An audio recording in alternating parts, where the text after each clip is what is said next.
Hashem's Vasai Tiptach Lufia Gitol Sacha. We're now in the 12th Perek of Shoftim. This Perek is going to continue and highlight what happens to Yiftach after the whole situation with his daughter. And it's not a very pleasant continuation. Essentially, the people of Ephraim yell at Yiftach, kind of reminiscent of the time that the people of Ephraim yelled at Gidon. But remember, Gidon did not use his words, and he reverted back to just Bayidom Aaron mentality. He pacified them, he didn't argue with them, he built up their ego. Yiftach is a completely different type of person. And so when he's asked, well, why didn't you let us help you? You didn't call us. We're going to burn your house down. Now, on the one hand, they're being very antagonistic, and they're really trying this bully approach. All of them coming to him, arguing with him. The guy just fought wars, and now he's lost his daughter for the war. He clearly is self-sacrificing himself on behalf of the nation. And this is how you repay him? This is how you speak to someone like that? But instead of taking that approach, the high ground, he says to them, Ish rib hayisi, ani va'ami b'nei Ammon ma'od. I fought with the people of Bnei Ammon. And what did I do? He doesn't say, thank you so much for your service, because he is so angry with them for not saying thank you so much for your service back to him. Instead, he says, I asked you to come, and you did not help me. And when I saw that you were not going to help, I risked my life, and I did it by myself. And who helped me? By its name Hashem biati, and Hashem delivered them into my hands. Lama alisem elai hayom hazeli lachem bi. Why are you fighting with me? Now, he's speaking to them in a very strong tone. He is not pacifying them. He is not building up their ego. He's yelling, and he is very strong. And the idea of doing that doesn't really work in his favor, because he's a leader. Aside from the fact that that's not a good approach ever, he's a leader. He has to put his personal preferences, his ego aside. Remember, that's exactly who Yiftach was. Yiftach was the guy who wanted everybody to agree with him, so that for the sake of the people, the kavod that he wanted to receive from the people was really to help the Bnei Yisrael, for them to be a conduit of bracha. But he's also very, very much in line with who he's been the whole time. He does not sway. He does not deviate. He doesn't pull back, just like he wasn't Mavater, or he wasn't Mefir, the neder that he made, and literally lost his daughter over it. Here too, he is not backing down. And instead, Yiftach gathers all the people from Menashe, from the Gilad, and they fight with Ephraim. Ephraim and Menashe fighting with each other. How very sad. Remember, we have this idea of Yisimcha Elokim K'Ephraim and Menashe. Why is it that that's what we give the brachos? We give those brachos to our children, that they should be like Ephraim and Menashe. And we've mentioned that the reason being is that Ephraim and Menashe were the first two brothers who didn't fight. They loved each other. They were the Jews in Galus. They were together. And here they're fighting, which highlights something very, very sad. There is this internal strife, and it's not going away. Now, Gilad, they conquer Ephraim. They say, that this is an ongoing war, and it's really a civil war. And ultimately, by Yokod Gilad at Marbot HaYarden LeEphraim, Gilad held the forts of the Yarden against Ephraim. And what would happen is, V'hayaki amru paltei Ephraim Evora. And when the people of Ephraim would come, and they would say, okay, can we pass through? The people of Anshe Gilad would say, no, the people, well, they would say, "Are you from Ephraim?" And if they would say no, they would say to them, "Okay, so here's the test. I want you to say the word Shibolet." And they would say Sibolet because the people of Ephraim, they didn't pronounce sh, they pronounced sa. And that was enough. And they would take them and they would kill them.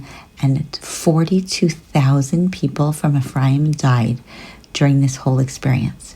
Now, interestingly, what in the world is going on? Why is this word so significant?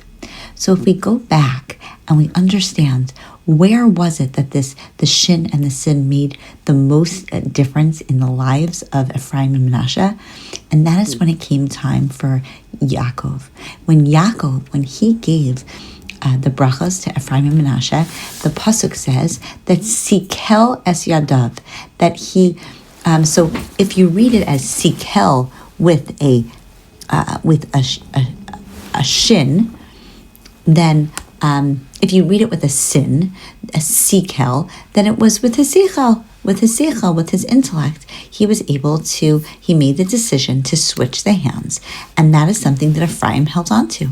They held on to the idea that it was seichel. It was a good idea for Yaakov to switch, and so much so that they never wanted the sin to be interpreted as a shin.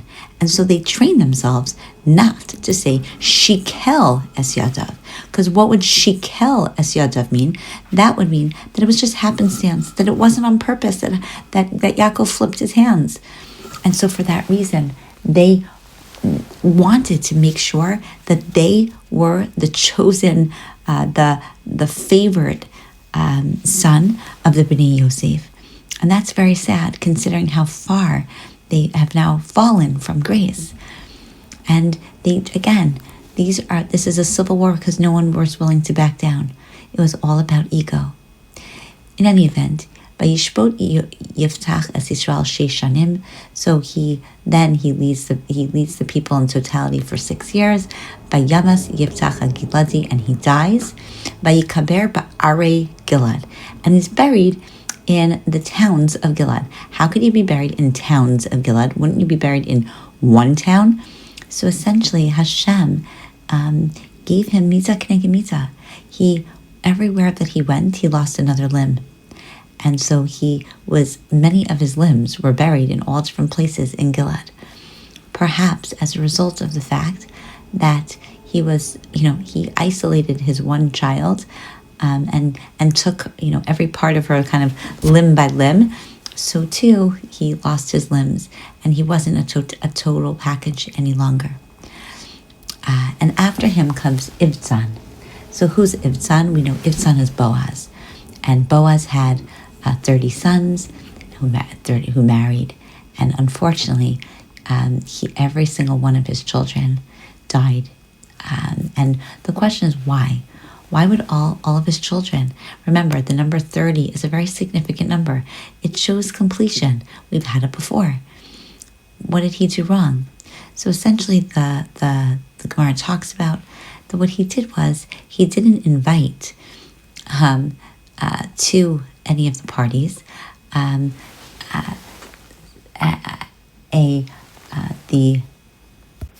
the father of Yiftach, and as a result, as a result of that, of not being able to invite Yiftach, what happened ultimately is that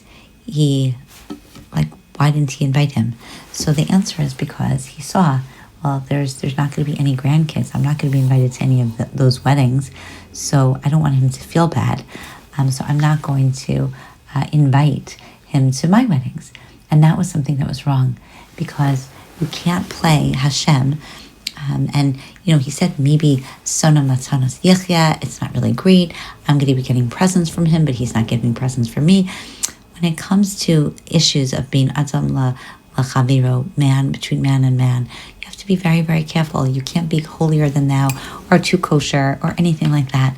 So as a result, he buried all of his children. But he is the leader for 7 years, and after him he's buried in Beis Lechem, and after him we have Elon HaZivulani.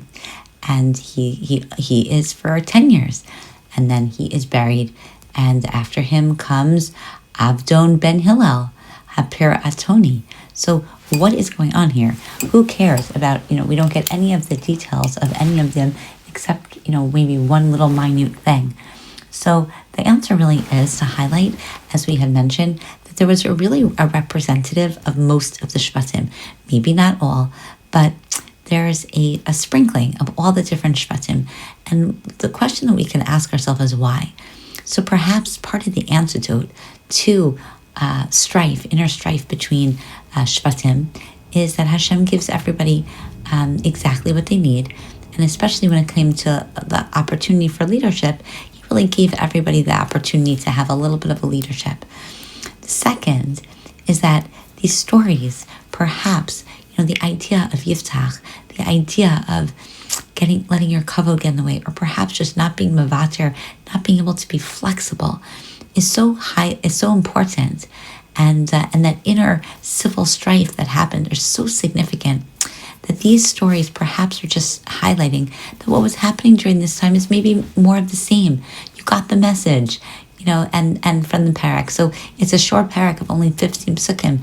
So yes, I guess the last couple of Shoftim that are mentioned, perhaps this is the same way of saying etc., etc., etc. It happened. It continuously happened, but we don't highlight the idea of the individual in this case. We highlight the process, and the process is that after Yiftach there are more Shoftim. Those Shoftim come in all different sizes and packages. Right? All different Shvatim. And they were all there because the Bnei Yisrael need a leader. And unfortunately, there are the reasons for that leadership is really the same. It's the same in how they treat one another, in how they treat HaKadosh Baruch Hu, and in how they treat themselves. And so we don't have to go into grand detail. Yiftach was poteach es einayim. He opened up our eyes to exactly what perhaps could be happening, but not just what happened to them, but what can happen to all of us. Are we being careful that we put our kavod, our honor to the side? Are we treating everybody? Are we highlighting that people could be jealous, and that it's our job not to go on the wave of people's anger? But the best way to diffuse the anger is oftentimes by Yitom Aaron, just to stay quiet a little bit longer, not to respond, allowing for that silence to diffuse the situation. We saw that it worked once before, but Yiftach wasn't that kind of guy, and his inflexibility really was a detriment to him. And 42,000 of the Jewish people died on the hands of each other. What a horrible, horrible indictment on what was happening in that society. And halavai, we should all be zocha to learn from those mistakes, to really embrace, to fundamentally appreciate the differences that we have with each other. That some of us perhaps, articulate a shiboles and some a siboles in how we look and how we dress and how we act, and how we our different perspectives in coming to HaKadosh Baruch Hu, or in our religiosity, and all of those things together perhaps could highlight how amazing Klal Yisrael is, that we have all of us together as a melting pot, and not Chalila the opposite, where we come together in divisiveness, and it becomes so toxic, and that's not at all what is obviously intended for Am Yisrael.